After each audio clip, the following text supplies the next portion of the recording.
A very good morning to all of you guys. Let us start with the chapter number 8, that is motion.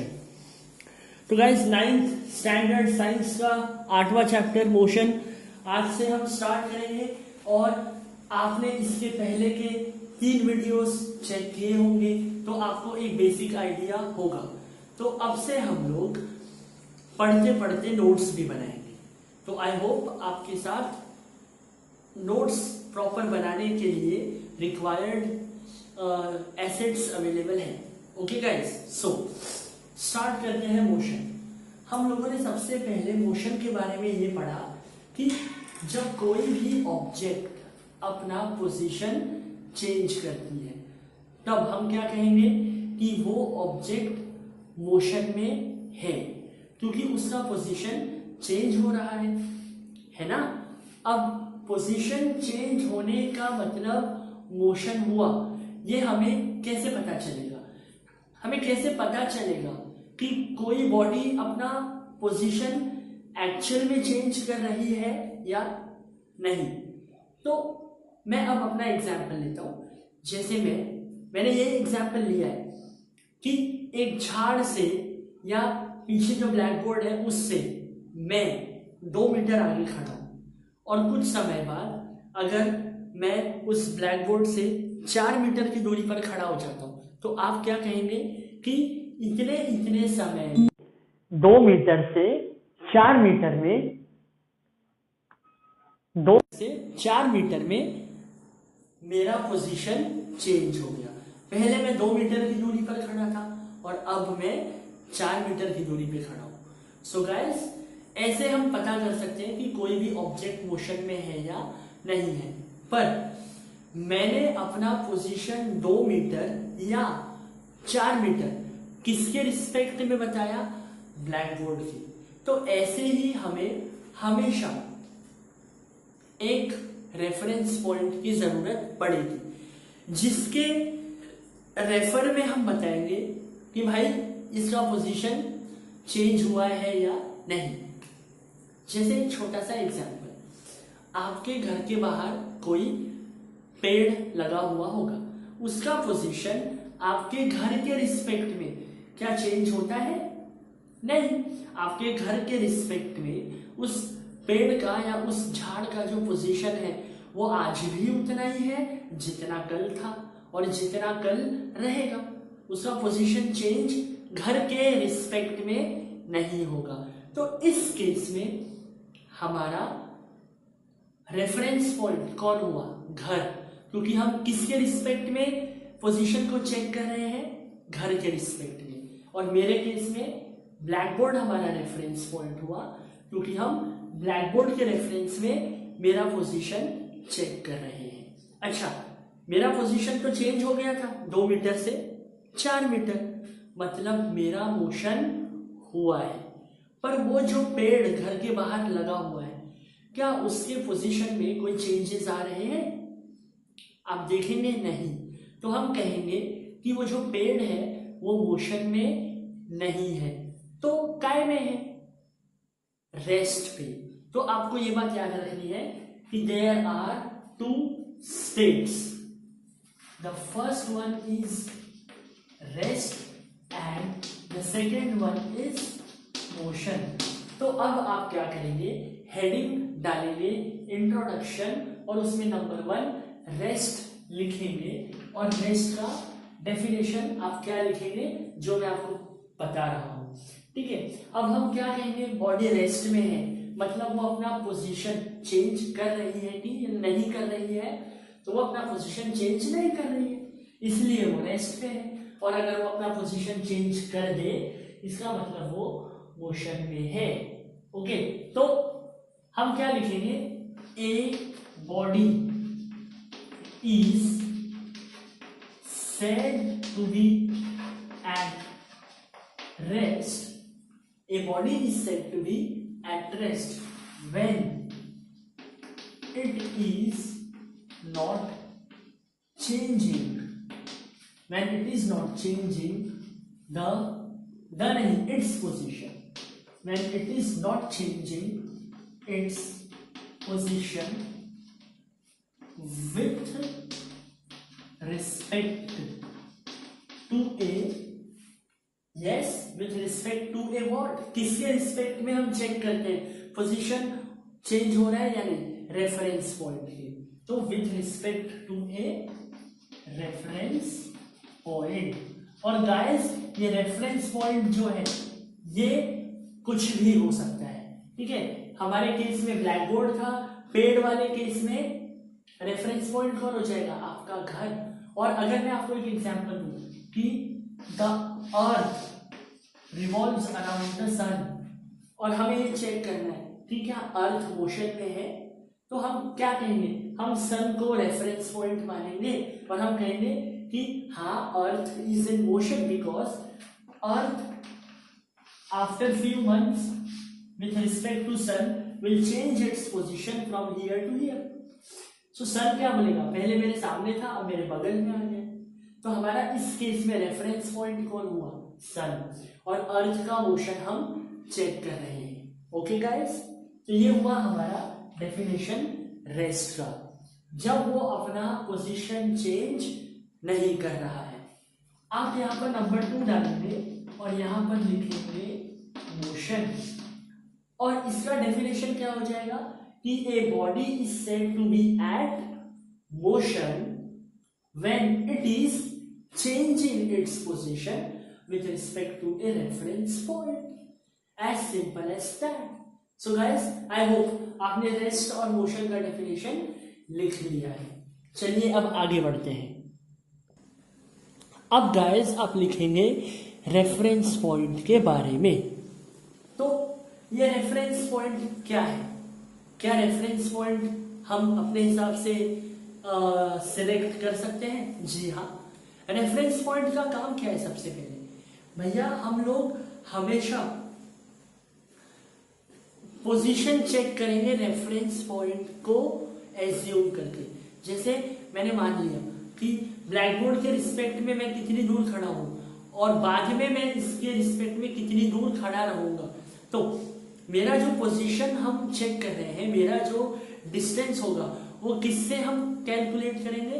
Reference point से object तक। तो reference point के बारे में हम क्या लिखेंगे कि it is the point from which the distance of the object is measured। हम लोग हमेशा रेफरेंस पॉइंट से ऑब्जेक्ट का डिस्टेंस मेजर करेंगे, ठीक है। तो ये गाइस आपको रेफरेंस पॉइंट के बारे में लिखना पड़ेगा। इसके एग्जाम्पल हम ले लेते हैं, जैसे हम हमारा ही एग्जाम्पल ले लेते हैं। Example suppose a object moves with respect to a tree। अगर एक आदमी है या एक ऑब्जेक्ट है वो ट्री के रिस्पेक्ट में मूव कर रहा है कि एक झाड़ के आगे एक ऑब्जेक्ट रखा हुआ है कुछ डिस्टेंस में, और कुछ समय बाद अगर वो डिस्टेंस चेंज हो जाता है किसके रिस्पेक्ट में? हमारे झाड़ के रिस्पेक्ट में, तो हम कहेंगे मोशन हो रहा है। अदरवाइज अगर डिस्टेंस सेम रहता है तो हम कहेंगे मोशन नहीं हो रहा है, ऑब्जेक्ट रेस्ट पे है। तो गाइस झाड़ हमारा क्या हुआ? Reference point. तो हमने क्या कहा, suppose an object moves with respect to a tree, okay, then in this case, okay, the person is the object and the tree is a reference point। हमारे इस केस में जो हमारा झाड़ हो गया वो हो गया हमारा रेफरेंस पॉइंट, और ये जो ऑब्जेक्ट है हम इसके बारे में बताएंगे कि ये भाई मोशन में है या रेस्ट में है। पोजीशन चेंज करेगा तो मोशन में है, नहीं तो रेस्ट में है। As simple as that guys. So motion के बारे में तो हमने समझ लिया, अब हम ये समझते हैं कि कितने टाइप के मोशन हो सकते हैं। ये मैं डिस्कस कर चुका हूं, but still we are going to write the notes and I hope कि आप मेरे साथ साथ नोट्स लिख रहे हैं। Okay guys, let us move on to the next topic. So guys, the next topic you should write is types of motion. अब आप लोग गेस तो कर ही सकते हैं कि कितने टाइप के मोशन होते हैं, पर हम लोगों को ये समझना है कि motion can be of different types depending on the path by which object is moving. मतलब ऑब्जेक्ट जो मूव कर रहा है वो कैसे पाथ पे मूव कर रहा है, उसका रास्ता कैसा है, सीधा सीधा है कि सर्कुलर है कि ऐसे ऐसे ऐसे ऐसे कर रहा है। ये भी एक मोशन है, बार बार एक ही मोशन को रिपीट कर रहा है। इसे हम ऑसिलेशन कहेंगे या वाइब्रेशन कहेंगे। वो प्रकार के मोशन को हम ऑसिलेटरी मोशन कहते हैं, जो वाइब्रेट करता है। ओके, वो वाले मोशन को जो एक स्ट्रेट लाइन में चलेगा उसे हम कहेंगे लीनियर मोशन, या फिर रेक्टिलिनियर मोशन भी हम उसे कह सकते हैं। और एक और प्रकार का मोशन होता है जब ऑब्जेक्ट सर्कुलर पाथ में घूम रहा हो, उस समय हम कहेंगे कि ये जो मोशन हो रहा है ये हो गया सर्कुलर मोशन। इसके अलावा भी और प्रकार के मोशन होते हैं, रोटेशनल मोशन होता है, ट्रांसलेशनल मोशन होता है। Okay, but for now in 9th standard we will basically deal with the linear motion, but still types of motion में पहला टाइप हम लिखेंगे लीनियर मोशन, सेकेंड हम लिखेंगे ऑसिलेटरी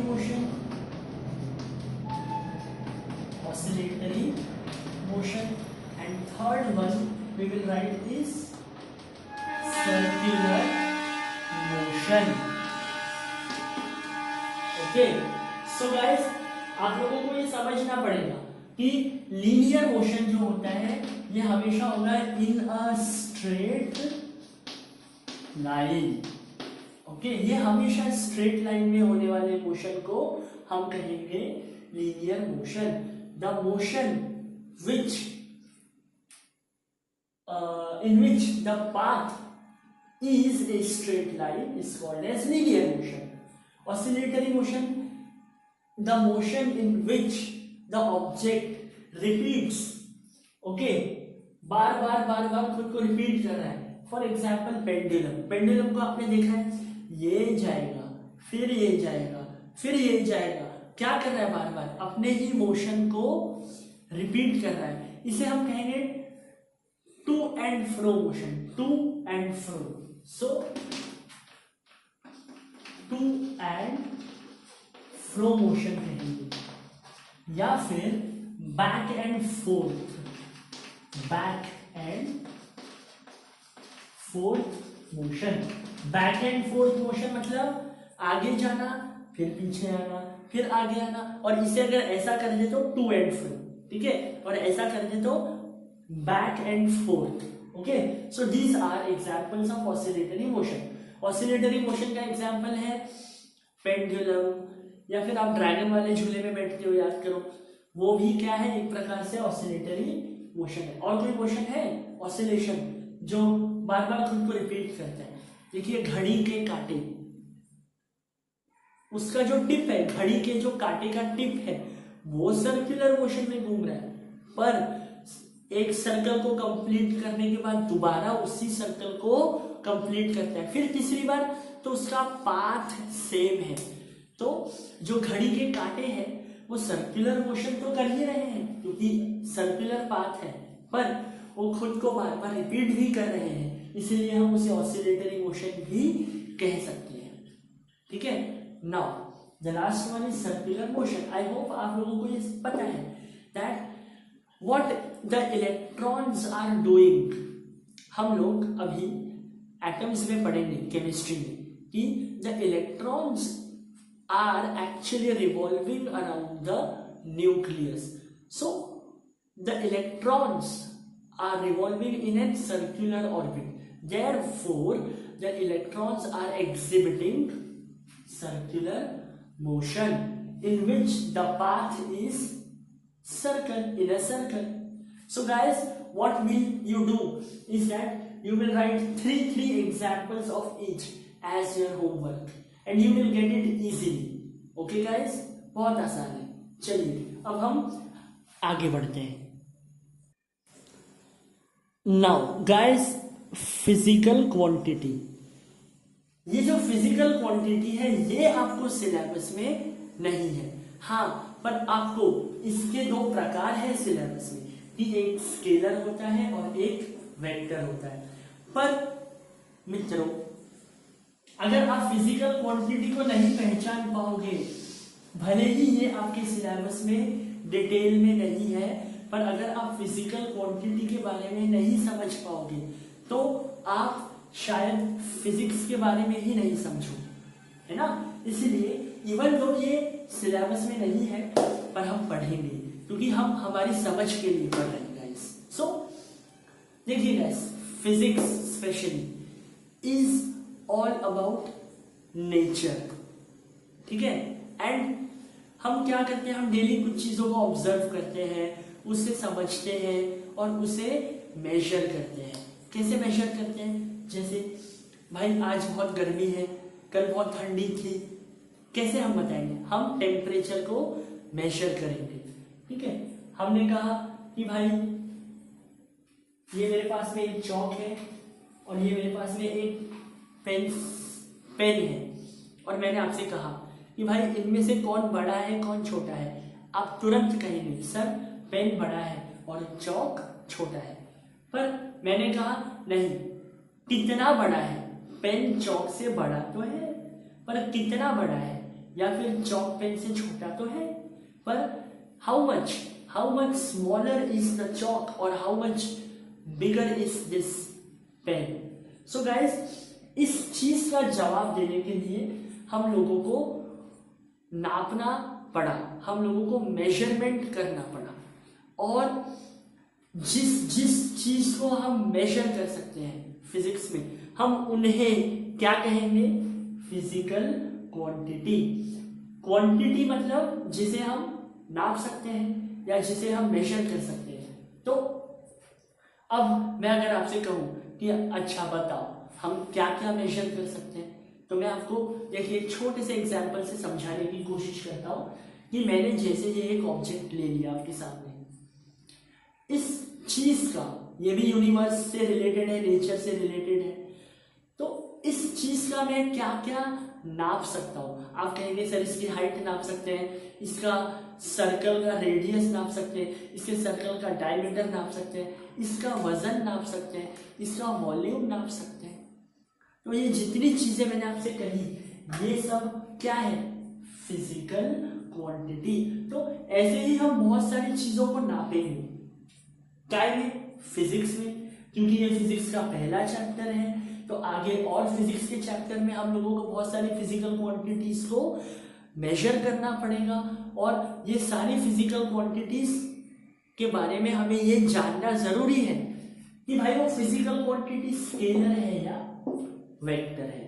तो ये आप लोगों को समझना बहुत ज्यादा आवश्यक है. It is very important for you to know the difference between scalar and vectors. और ये स्केलर्स और वेक्टर्स क्या है? ये दोनों दो प्रकार के फिजिकल क्वांटिटी है. तो मैंने आपको बता दिया फिजिकल क्वांटिटी क्या होती है. अब आपको सिर्फ ये याद रखना है कि भाई हर वो चीज जिसे हम नाप सकते हैं या माप सकते हैं या जिसका मेजरमेंट हम कर सकते हैं उसे हम क्या कहेंगे? Physical quantity. पर अभी मैंने आपसे कहा कि आपका आज फ्रेंडशिप डे है ना, तो मैंने आपसे कहा कि आपका फ्रेंड आपसे कितनी दोस्ती यारी निभाता है, तो आप क्या कहेंगे? इतना सारा, इतना सारा, कि इतना सारा, है ना. आप उसे मेजर नहीं कर सकते, आप फ्रेंडशिप को मेजर नहीं कर सकते. तो बताइए फ्रेंडशिप फिजिकल क्वांटिटी नहीं हुआ. इसी प्रकार मैंने आपसे कहा कि आपके पेरेंट्स आपसे कितना प्यार करते हैं, है ना. आप ऐसा तो नहीं कहोगे कि हाँ हमारे पेरेंट्स हमसे 100 रुपए का प्यार करते हैं, है ना। फिर एक और नया आदमी आया, वो बोलता है मेरे पेरेंट्स तो मेरे से 100 किलो प्यार करते हैं। अरे भाई तू पागल हो गया, ऐसा थोड़ी होते है ना। तो हम लव को, हम सॉरो को, हम हैप्पीनेस को, हम फ्रेंडशिप को मेजर नहीं कर सकते, इसलिए वो फिजिकल क्वांटिटी नहीं हो। ओके गाइस, तो अब आप लोगों को फिजिकल क्वांटिटी क्या है ये क्लियर हो गया है, पर हमें उस पे फोकस उतना नहीं करना है। हमें क्या पे फोकस करना है कि ये जो फिजिकल क्वांटिटीज होती है ये अपने आप में दो प्रकार की होती है, एक होती है वेक्टर और एक होती है स्केलर। और ये इसके बारे में हमने पिछले वीडियो में चर्चा की है बहुत अच्छे से। हमने क्या किया है, हमने डिस्टेंस और डिस्प्लेसमेंट के बीच में फर्क समझ के इन दोनों के बारे में पढ़ा था। तो गाइस आप एक क्वेश्चन लिखेंगे, आप ऐसा नहीं बनाएंगे, आप एक क्वेश्चन लिखेंगे, write the differences between scalars and vectors and then you will draw this column and then you will write scalar. Scalar का पहला पॉइंट है कि इट हैज ओनली मैग्नीट्यूड, और वेक्टर का मतलब है कि it has both comma magnitude as well as direction. अब भैया ये बात हम अगर साबित करना चाहे तो कैसे साबित करेंगे, है ना। हमें पता तो होना चाहिए हम जो लिख रहे हैं भाई वो उसका मतलब क्या है। तो गाइस मैं एक छोटा सा एग्जांपल लेता हूं, ठीक है। जैसे मैं स्केलर के एग्जांपल में ये लास्ट पॉइंट लिया, सबसे लास्ट में लिखेंगे। स्केलर का एग्जांपल हुआ करता है डिस्टेंस और वेक्टर का एग्जांपल है डिस्प्लेसमेंट।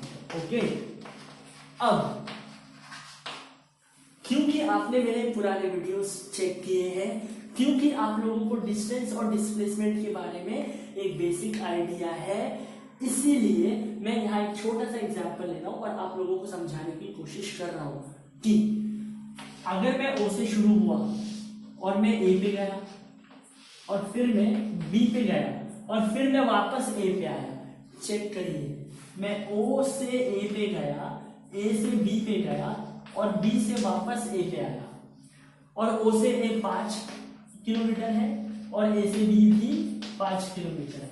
और अगर मैंने आपसे डिस्टेंस निकालने के लिए कहा तो आप फट से कहेंगे हाँ 0 से ए गए पहले तो 5 किलोमीटर चलना पड़ा, फिर ए से बी गए तो और 5 किलोमीटर चलना पड़ा, हो गए 10, और फिर बी से वापस ए पे आए तो और 5 किलोमीटर चलना पड़ा। टोटल हमारा जो डिस्टेंस हुआ वो कितना हुआ, 5 + 5 + 5। ओके, टोटल कितना हो गया, 15 किलोमीटर। ये लिखना नहीं है, मैं बताऊंगा आपको कब लिखना है। अब मैं डिस्प्लेसमेंट की बात करता हूं। तो गाइस डिस्प्लेसमेंट के लिए हम लोग जब भी इस तरफ जाएंगे तो पॉजिटिव लेंगे और इस तरफ जाएंगे तो नेगेटिव लेंगे। अब आप बताइए, मैं डिस्प्लेसमेंट निकाल रहा हूं, पहले ओ से ए, ओ से ए मतलब ये वाला डायरेक्शन +5, फिर ए से बी, ए से बी ये वाला डायरेक्शन +5, और अब बी से ए, बी से ए कौन सा डायरेक्शन, ये वाला, कितना, -5। तो ये माइनस ये बता रहा है कि ये वाले डायरेक्शन में चलना है और 5 बता रहा है एक नंबर। ओके, अब इसका आंसर कितना है, ये +5 -5 कैंसिल, बचेगा 5 किलोमीटर। तो डिस्प्लेसमेंट जो है ये निकालने के लिए हमने इसे पॉजिटिव माना और इसे नेगेटिव माना, पर डिस्टेंस के लिए ऐसा कुछ हमने किया क्या। तो अब आपको समझ में आ रहा है कि डिस्टेंस चाहे इधर हो या इधर हो हम हमेशा प्लस लेंगे, पर डिस्प्लेसमेंट के लिए ये प्लस बता रहा है डायरेक्शन और माइनस ये वाला डायरेक्शन। तो प्लस और माइनस साइन जो है ये क्या बता रहे हैं, डायरेक्शन, और वो प्लस और माइनस वाला जो हिसाब है वो डिस्टेंस में नहीं है, इसीलिए हम कहते हैं कि स्केलर क्वांटिटीज में सिर्फ मैग्नीट्यूड रहता है, मैग्नीट्यूड मतलब नंबर, और डायरेक्शन नहीं रहता, क्योंकि यहाँ पे हम इधर जाए या इधर जाए हमें करना तो प्लस ही है ना। पर डिस्प्लेसमेंट में हमें साइन का ध्यान रखना है, और साइन क्या बता रहा है, डायरेक्शन। और डिस्प्लेसमेंट वेक्टर का एग्जाम्पल है, तो जितने प्रकार के वेक्टर हैं आप देखेंगे कि डिस्प्लेसमेंट के अलावा बहुत सारे फिजिकल क्वांटिटीज वेक्टर है, और डिस्टेंस के अलावा बहुत सारे फिजिकल क्वांटिटीज स्केलर है। मैं आपको और एग्जाम्पल बताऊंगा, पर इससे आप समझ सकते हैं कि सारे plus plus plus, no direction in scalar and there is magnitude as well as direction in scalar. Okay, now अब मुझे एक और बात बताइए कि O से A से B, B से A और फिर से हम O पर आ गए, मतलब मैं O से A B फिर A पे आया और फिर वापस O पे आया। अब मैं कहूँ डिस्टेंस कितना हुआ, आप फट से बता देंगे सर जाने को 10 और वापस आने को 10, टोटल 20, है ना, क्योंकि हम ये डायरेक्शन में जाए या ये डायरेक्शन में जाए हम करेंगे तो ऐड डिस्टेंस में, स्केलर में। बट वेक्टर में आप चेक करें, पहले में +5 गया, फिर +5 गया, फिर -5 गया और फिर वापस से -5 गया, आंसर कितना 0, डिस्प्लेसमेंट कितना आया 0। और डिस्प्लेसमेंट स्केलर है या वेक्टर है, वेक्टर, तो हम क्या कहेंगे, वेक्टर कैन बी 0, जो वेक्टर की वैल्यू होती है वो 0 हो सकती है। डिस्प्लेसमेंट कब 0 हुआ, जब इनिशियल पोजीशन और फाइनल पोजीशन सेम हो गई, है ना। अब स्केलर्स कैन नॉट बी 0, ये हुआ दूसरा पॉइंट। तो आपको इससे समझ में आ रहा है कि कौन 0 हो सकता है और कौन 0 नहीं हो सकता, ठीक है। अब एक और इसी एग्जाम्पल को मैं बढ़ा रहा हूं, ये O है और ये C है, ठीक है, ये O point, A point, B point, C point, और O से C भी 5 किलोमीटर है। अब आप चेक करें, मैंने 0 से स्टार्ट किया और 0 से B तक गया, B से वापस 0 पे आया और 0 से मैं बढ़ गया C पे। ओके, तो अब मुझे बताइए डिस्टेंस कितना, ये आसान है क्योंकि डिस्टेंस स्केलर में कोई टेंशन नहीं है, सबको ऐड करते जाओ, 5 10 15 20 25 हो गए, तो डिस्टेंस हमारे में तो 25 हो गया है, कोई टेंशन नहीं है। पर अब मैं डिस्प्लेसमेंट निकालूंगा, इसके लिए डिस्प्लेसमेंट कहां से शुरू कर रहा हूं, मैं O से, मैं O से पहले A गया +5 क्योंकि ये डायरेक्शन है, A से B गया +5 ये डायरेक्शन है, B से A आया -5 ये डायरेक्शन, A से O आया ये डायरेक्शन -5 और O से C आया ये डायरेक्शन वापस से -5। तो आप चेक करेंगे ये +5 -5 से कैंसिल हो गया, ये -5 +5 से कैंसिल हो गया, मेरा आंसर क्या है -5 किलोमीटर। अब मुझे बताइए क्या -5 किलोमीटर कभी आंसर आ सकता है, जी हाँ आ सकता है। ये माइनस क्या बता रहा है कि आपने जहां से शुरू किए थे ना वहां से लेफ्ट में जाना है, आपको माइनस बता रहा है, और कितना जाना है 5 किलोमीटर। तो हम कहां पहुंच जाएंगे, हमारे डेस्टिनेशन पे।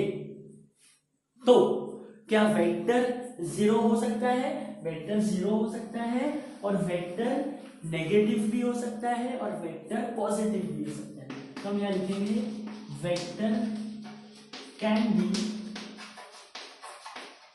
नेगेटिव और पॉजिटिव। पर जो स्केलर है, scalars can be only positive, ठीक है।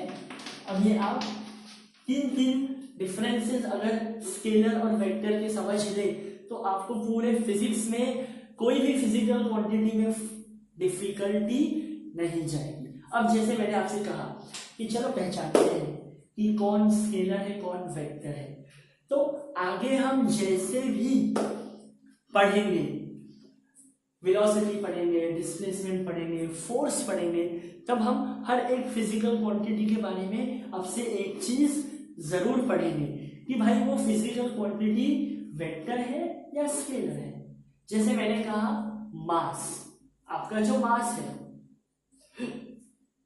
सॉरी गाइस, तो आपका जो मास है, मान लीजिए आपका मास है 45 kg, तो बताइए ये 45 kg का डायरेक्शन है क्या कि आप ये डायरेक्शन से दोगे तो नहीं, ऐसा कुछ नहीं। तो मास क्या हुआ, स्केलर क्वांटिटी। मैंने कहा वॉल्यूम, स्केलर क्वांटिटी। मैंने कहा फोर्स। अब आप याद करिए, हमने एट स्टैंडर्ड में बहुत अच्छे से पढ़ा है कि इधर का फोर्स होता है, ये डायरेक्शन का फोर्स होता है। अगर एक टेबल है उसे कोई इधर के फोर्स से खींचे और दूसरा इधर के फोर्स से खींचे तो ये कहीं नहीं जाएगा, ये यहीं के यहीं रहेगा। मतलब इधर के फोर्स ने इधर के फोर्स को कैंसिल कर दिया। तो बताइए फोर्स में हम डायरेक्शन पे फोकस करते हैं? जी हाँ। तो force is a vector quantity, है ना। तो ये स्केलर और वेक्टर का जो कंसेप्ट है ये बहुत बड़ा है और फिलहाल के लिए आप इतना लिख के रखें, पर आगे हम हर बार इसे डिस्कस करेंगे और स्केलर और वेक्टर और अच्छे से आप लोगों का क्लियर हो जाएगा गाइस। ओके, चलो late us move on the next topic. So guys, distance and displacement, इसके लिए मैं एक छोटा सा एग्जाम्पल लेके पहले आपको समझाना चाहूंगा कि मान के चलिए ये हमारा ग्राफ है और ये हमारा ओरिजिन है। अच्छा, मुझे एक बात बताइए, अगर मैंने आपसे कहा कि ये पॉइंट है और ये पॉइंट लोकेट करना है 2 और 3 पे, तो आप ये x पे 2 जाएंगे और y पे 3 जाएंगे, पर शुरू कहाँ से करेंगे? ओरिजिन से। किसके रिस्पेक्ट में आप मेजर कर रहे हैं? ओरिजिन के। तो अब आप याद करिए, हम जिसके रिस्पेक्ट में पोजीशन को मेजर करते हैं उसे क्या कहते हैं? Reference point. तो ग्राफ में हमारा रेफरेंस पॉइंट हमेशा क्या रहेगा? ओरिजिन। क्योंकि हम ग्राफ में कुछ भी करें हम कहां से मेजर करेंगे? ओरिजिन से।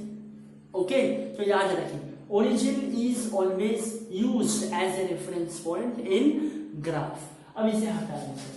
अब मैं एक ग्राफ बनाता हूं, मैं ये कह रहा हूं कि भैया मैं ओरिजिन से निकला और मैं पहले ए तक गया, फिर मैं बी तक गया, फिर मैं सी तक गया, फिर मैं डी तक गया और फिर मैं वापस कहां पर आ गया?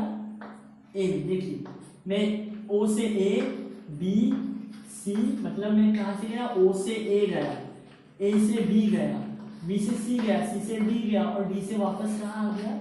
ए। और ये सब 5-5 यूनिट के हैं। ये 5 यूनिट, 5 यूनिट, 5 यूनिट, 5 यूनिट और ये 5 यूनिट। तो गाइस, अब अगर हमें डिस्टेंस फाइंड करना है तो हम क्या करेंगे? डिस्टेंस के लिए ना प्लस लेना है ना माइनस लेना है, जैसे जैसे हम चलते जा रहे हैं ऐड करते जा रहे हैं। डिस्टेंस मतलब आप कितना लंबा चले, फिर चाहे कोई भी डायरेक्शन हो। जैसे आप कितना गए यहां से?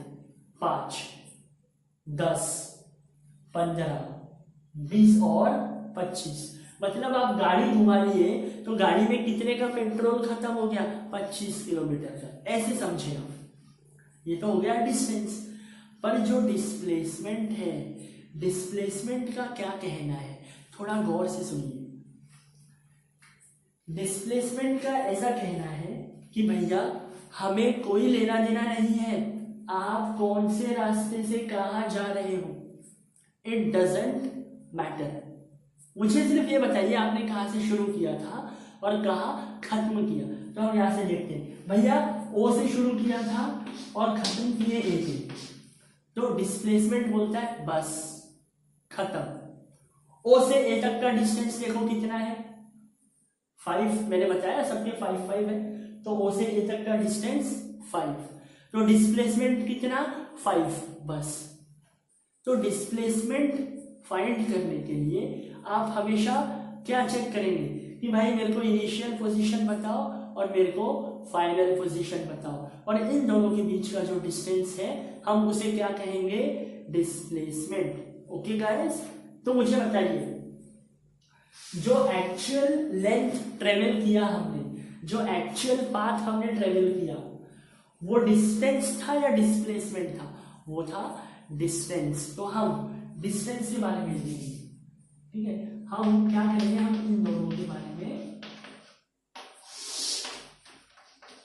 और यहां पर आ जाएगा displacement. So guys, distance, what is distance? आप लिखेंगे it is the actual path travel, जो पाथ हमने असल में ट्रेवल किया है, ठीक है। It is the actual path travel, कहां से कहां तक, इनिशियल पॉइंट से फाइनल पॉइंट तक। It is the actual path travelled from the initial point two the final point by the object.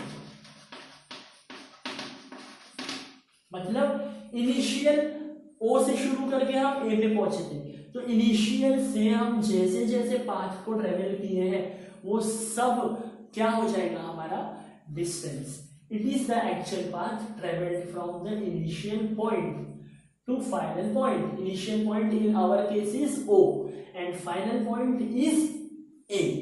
Okay guys, now let us write about displacement. What is displacement? Displacement का कहना ऐसा था कि भाई मेरे को path से कोई लेना देना नहीं है।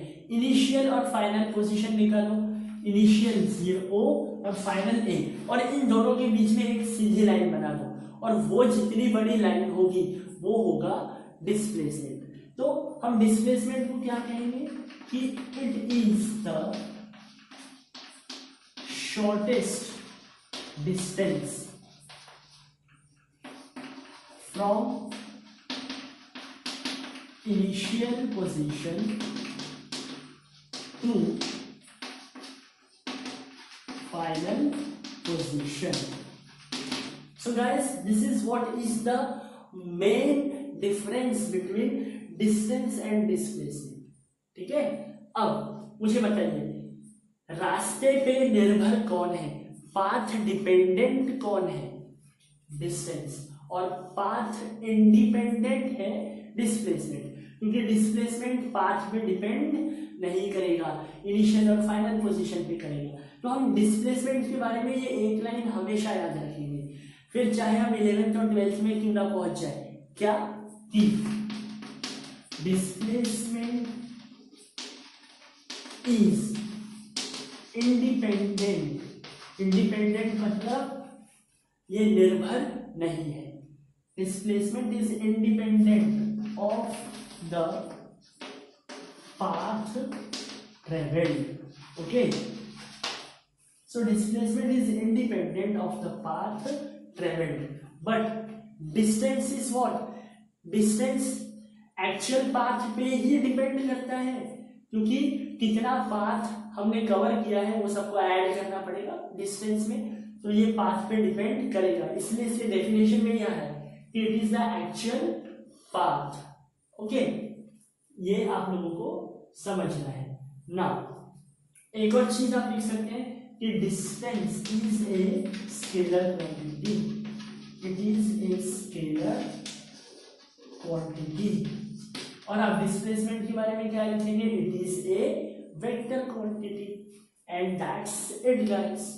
ओके, सो आई होप कि डिस्टेंस और डिस्प्लेसमेंट तक आप लोगों के पास में एक नोट्स बनने शुरू हो गए हैं, और आपको ये लगना शुरू हो गया है कि हमारी पढ़ाई अच्छे से शुरू हो गई है, और हो जाएगी गाइस, डोंट वरी। अब से हम डेली इसी तरीके से मिलते रहे तो हमारी पढ़ाई बहुत जल्द, बहुत कॉम्प्रिहेंसिव मैनर में नोट्स के साथ और यूट्यूब लेक्चर के साथ, जिसे हम कभी भी कितने भी बार रिकॉल कर सकते हैं, तो अब हमारी पढ़ाई बहुत अच्छे से होगी। And I guarantee you that we won't let this lockdown लो। ओके, हम नहीं चाहेंगे कि ये लॉकडाउन की वजह से किसी भी प्रकार की हमारी पढ़ाई में हानि हो। और गाइस, आप लोग तो इतने समझदार हैं, आप लोग इतने स्मार्ट हैं कि आप लोग बाकी लोगों को बता सकते हैं कि एक्चुअल में टेक्नोलॉजी का यूज सही तरीके से कैसे किया जाता है। ओके गाइस, तो आज के लिए इतना। सी यू सून। नमस्कार।